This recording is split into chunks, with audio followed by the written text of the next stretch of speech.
Olá, bom dia! É hora de informação e prestação de serviço aqui na TV Canção Nova. Hoje é terça-feira, 17 de março de 2026. Iniciamos mostrando para você imagens de São Paulo, manhã ensolarada e temperaturas em elevação. Aí você acompanha a movimentação de veículos na Avenida 23 de Maio.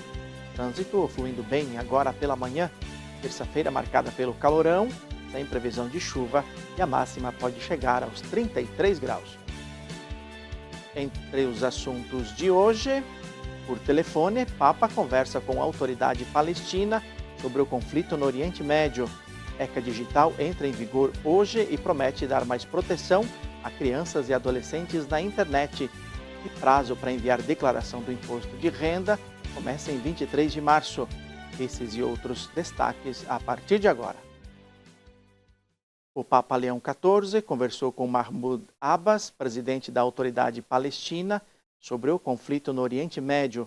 A Danúbia Gleiser fala para a gente deste assunto e do encontro do Papa com membros da Pontifícia Comissão para a Tutela de Menores. Danúbia. Como você disse, o Papa Leão XIV está hoje em Castel Gandolfo, sua residência de verão, onde ele costuma ir às terças-feiras para descansar.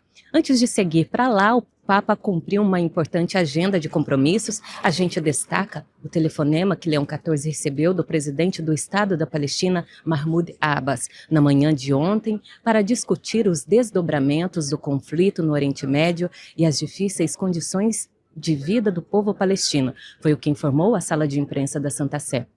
Na conversa, o Papa renovou o compromisso do Vaticano com a paz a ser alcançada por meio do diálogo político e diplomático e do pleno respeito ao direito internacional. Segundo a imprensa da Santa Sé, Abbas e Leão já haviam se encontrado em novembro de 2025, coincidindo com o 10º aniversário do Acordo Global entre a Santa Sé e o Estado da Palestina.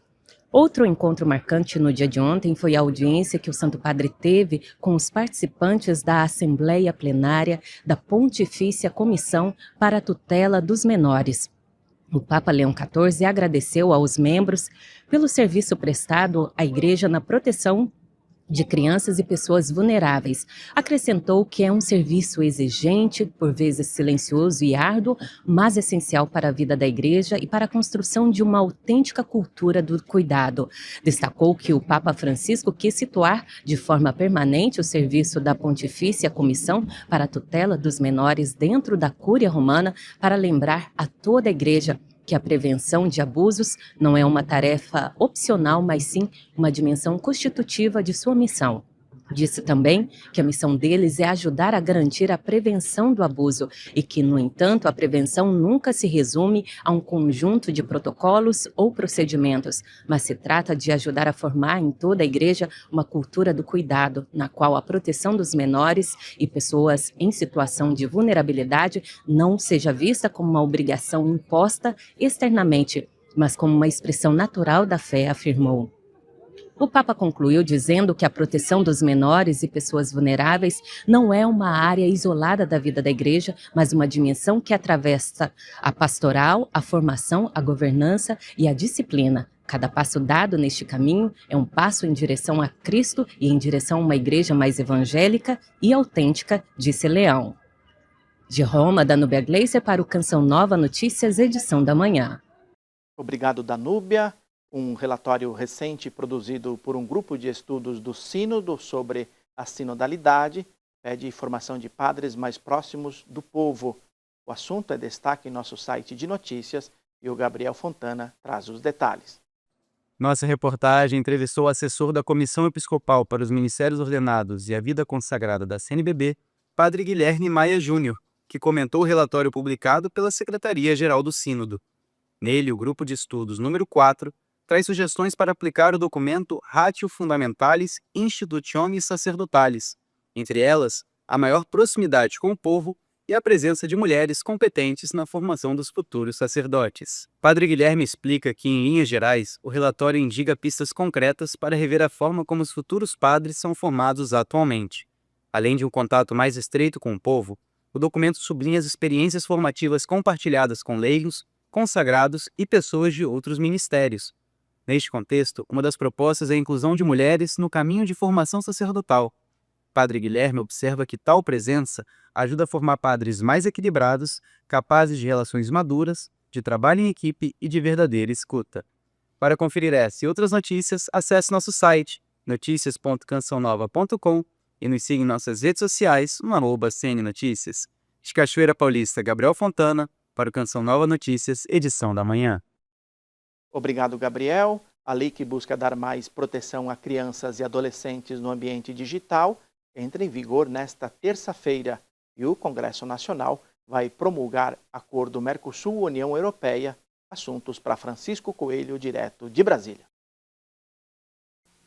Sidney, o Congresso vai promulgar hoje o decreto legislativo que aprova o acordo entre o Mercosul e a União Europeia. A aliança pode criar a maior zona de livre comércio do mundo. Os dois blocos comerciais assinaram o acordo em janeiro, mas o Parlamento Europeu entrou na Justiça e barrou o andamento das negociações. O Brasil e os países membros do Mercosul querem dar andamento às tratativas para implementar uma resolução de forma provisória. Uruguai e Argentina foram os primeiros a confirmar o acordo. O senador Nelsinho Trade, presidente da Comissão de Relações Exteriores e Defesa Nacional, comentou a aprovação da lei. Depois de 26 anos, acordo de Mercosul-União Europeia será promulgado no Senado Federal. A partir desse instante, o Brasil já poderá fazer as interlocuções e as negociações com o mercado europeu em vários produtos do setor industrial e do setor agro, outros a médio prazo e mais outros a longo prazo. Criamos um grupo de trabalho no sentido de acompanhar essa implementação e mitigar os eventuais prejuízos que setores brasileiros poderão ter. O Estatuto da Criança e do Adolescente Digital entra em vigor nesta terça-feira. A lei cria regras de proteção para menores de idade nas plataformas digitais. As empresas devem adotar medidas para evitar a exposição a conteúdos nocivos, como violência, exploração sexual, cyberbullying, incentivo à automutilação e jogos de azar. As plataformas são agora obrigadas a reforçar a verificação real da idade, a supervisão parental, a proibir publicidade direcionada a crianças e adolescentes e limitar mecanismos que estimulam o vício e ampliar a transparência. Dados da Central Nacional de Denúncias de Crimes Cibernéticos mostram que as queixas de crimes online cresceram 28% no ano passado. A maior parte dos registros está relacionada a imagens de abuso e exploração sexual infantil. Eu volto com vocês nos estúdios em São Paulo. Obrigado, Francisco. As novas regras para a declaração do imposto de renda foram anunciadas ontem pela Secretaria da Receita Federal. A repórter Aline Mércio tem mais detalhes. Exatamente, Sidney. Durante a coletiva de imprensa foram anunciadas algumas mudanças. Uma delas é a data. Os contribuintes poderão entregar a declaração do imposto de renda entre 23 de março e 29 de maio. A declaração deverá ser feita por quem recebeu acima de R$ 35.584 no ano de 2025. Portanto, a mudança anunciada sobre a isenção do imposto para quem ganha até R$ 5.000 por mês só passa a valer no ano que vem, que terá como base o ano de 2026. Quem tem as contas nos níveis prata e ouro, no site gov.br, pode acessar a declaração pré-preenchida que estará disponível a partir do dia 23 de março. Quanto às restituições, os pagamentos serão feitos em 4 lotes, começando em 29 de maio e vai até o dia 28 de agosto. O prazo para declarar o imposto de renda é até o dia 29 de maio e a multa por atraso vai de R$ 165,74 ou até uma porcentagem do imposto devido. Voltamos aos estúdios. Obrigado, Aline. Terça-feira marcada por calor e pancadas de chuva em grande parte do país. Confira como fica o tempo em sua região. A última semana do verão promete ser mais quente e ainda assim com chuvas em muitas regiões. Uma área de baixa pressão continua atuando sobre o Paraguai, enquanto uma frente fria permanece estacionada entre o Espírito Santo e o sul da Bahia. Um cavado reforça a chuva no centro-norte mineiro. No Rio de Janeiro e em boa parte da cidade de São Paulo, o tempo segue firme, com possibilidade apenas de pancadas isoladas no fim da tarde. A região central do país continua na rota dos temporais nesta semana. Entre o Mato Grosso e o Mato Grosso do Sul, os volumes de chuva podem chegar a 200 milímetros até a quinta-feira. A chuva forte também continua sobre o Amazonas, Pará e Tocantins. Em Manaus, a tendência é de aumento nos acumulados nos próximos dias. São 30 milímetros previstos. Em Cachoeira Paulista, os próximos dias serão de tempo firme. A máxima chega aos 29 graus. Daqui a pouco, fragmentos de mísseis iranianos atingem lugares santos em Jerusalém e restos mortais de São Francisco de Assis estão expostos em Assis. Vamos para um breve intervalo e voltamos já já.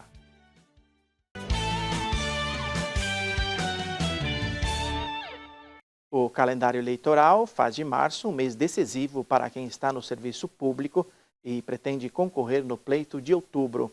No governo federal, mais de 20 ministros devem se afastar dos cargos até o começo de abril. Os ministros Fernando Haddad da Fazenda, Geraldo Alckmin do Desenvolvimento, Indústria, Comércio e Serviços, Camilo Santana da Educação e Gleice Hoffmann da Secretaria de Relações Institucionais já confirmaram que deixarão os cargos no governo federal para concorrer nas eleições de 2026. Na próxima quinta-feira, Haddad deve oficializar a candidatura ao governo de São Paulo, estado com o maior colégio eleitoral do país. A expectativa é que 22 dos 38 ministérios passem por mudança de comando. Geralmente, o número 2 do ministério acaba assumindo a pasta, com um cargo mais técnico, porém com um menor trânsito político junto ao Congresso Nacional. Os afastamentos abrem espaço para novas indicações e rearranjos políticos dentro da base aliada do governo. Vai ser um desafio para o governo conciliar pastas lideradas por técnicos, mas que precisam manter uma boa relação com o Congresso Nacional para aprovar matérias de interesse do governo e para também entregar obras e investimentos nos estados. Além de reorganizar a esplanada dos ministérios, a reforma ministerial pode ter impacto direto na relação entre o governo e o Congresso Nacional, especialmente na tramitação de projetos considerados prioritários pelo Palácio do Planalto. Segundo especialistas, as mudanças podem afetar a governabilidade e o avanço das pautas em discussão no Legislativo. Há uma estratégia deliberada do governo com essa troca ministerial, é transferir o capital administrativo em capital político, especialmente no ano eleitoral. O governo coloca no campo eleitoral seus principais nomes em busca de conquistar maiores bancadas para a próxima legislatura. Pela legislação eleitoral, ocupantes de cargos no Executivo devem deixar as funções até 6 meses antes da eleição para poder disputar o pleito. Um dos maiores centros de pesquisa biomédica do mundo celebra 125 anos de fundação. Estamos falando do Instituto Butantan, que fica aqui em São Paulo e que ganhou renome internacional pela produção de soros e vacinas. Acompanhe na reportagem de Aline Mércio. O Instituto Butantan foi criado em 1901 e tinha outro nome, Instituto Serum Terápico. Dirigido por Vital Brasil, a primeira missão da instituição foi produzir a vacina contra a peste bubônica. Para se ter uma certa independência da Europa, que já produzia medicamento contra essa doença, a produção da vacina contra a peste bubônica aconteceu no mesmo ano. Já saíram aqui ampolas para tratamento da doença. Além da vacina contra a peste, a pesquisa com animais peçonhentos ampliou os trabalhos do Butantan no combate a doenças recorrentes no interior do estado. Esse projeto do Vital Brasil foi um projeto muito bem visto, Era necessário, de fato, levar saúde, era necessário, de fato, produzir ferramentas e instrumentos para a prevenção contra os acidentes de animais peçonhentos. Em 125 anos de criação, o Instituto Butantan se tornou referência. Hoje ele é considerado o maior produtor de soros e vacinas da América Latina. Isso sem contar no desenvolvimento de pesquisas relacionadas à saúde pública e de atividades culturais e educacionais. O Parque do Instituto Butantan possui 4 museus e um centro de memória, além da área de pesquisas e fabricação de vacinas e soros. E o local está sempre preparado para novas demandas. Ele também se reformula através das demandas externas que chegam até ele, né? Então, é necessário produzir uma vacina contra a Covid? Vamos nos mobilizar para isso. O Butantan, de fato, ele conseguiu ter essa solidez para se reestruturar e atender às demandas de saúde pública mais urgentes. A vacina da Covid-19 foi um marco para o Instituto. Em meio à pandemia, o Butantan se tornou mais conhecido. As pessoas falam, você trabalha no Butantan? Vai sair a vacina mesmo? Eu fui vacinada da vacina do Butantan. Parabéns pelo trabalho.